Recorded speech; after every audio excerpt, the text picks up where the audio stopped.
المتابعين اللي طلبوا طريقة تشريب الدجاج اللي يكون بهذا الشكل والدجاج دايب والدجاج ويا طلابة الدجاج والزفرة مالته، هاي اليوم طريقة بدون زفرة.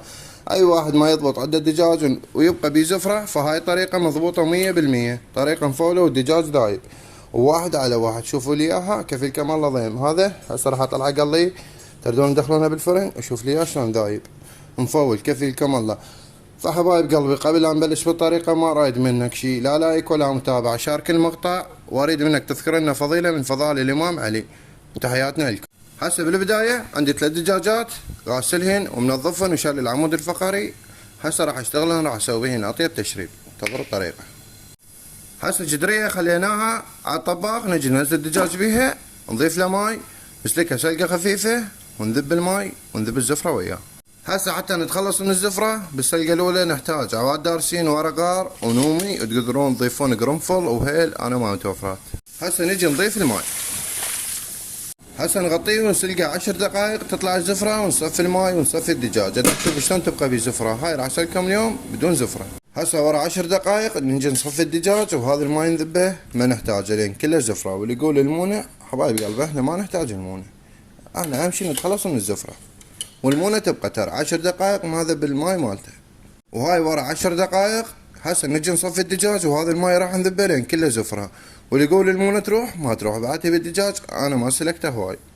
هسه للخضار نحتاج طماطة، بوتيتة، ليمون طلعنا النوى من عنده، بصل حلقات، فلفل حلقات، ثوم وفلفل حار يكون اختياري، راح ينطينا نكهة وغير الطعم 1000 درجة، كلها حلقات.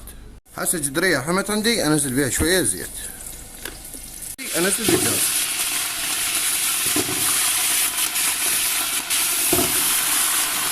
هسه ننزل ورقار وعواد دارسين.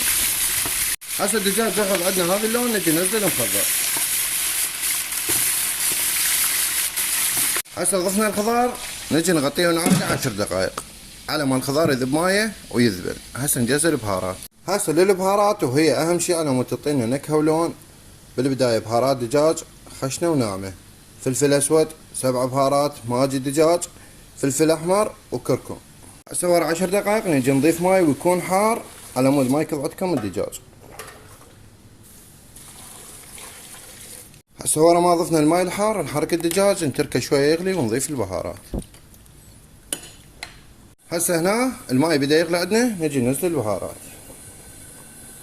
والملح يكون اخر شي من يستوي الدجاج يلا نضيفه.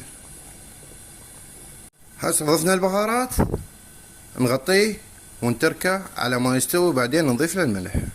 هسه هنا الدجاج استوى عندنا، نجي ننزل عليه ملح، حركة تحريكة بسيطة ونتركه 5 دقائق ونطفيه. تبقى بكيفكم، تردون تقلونه تردون تدخلونه بالفرن.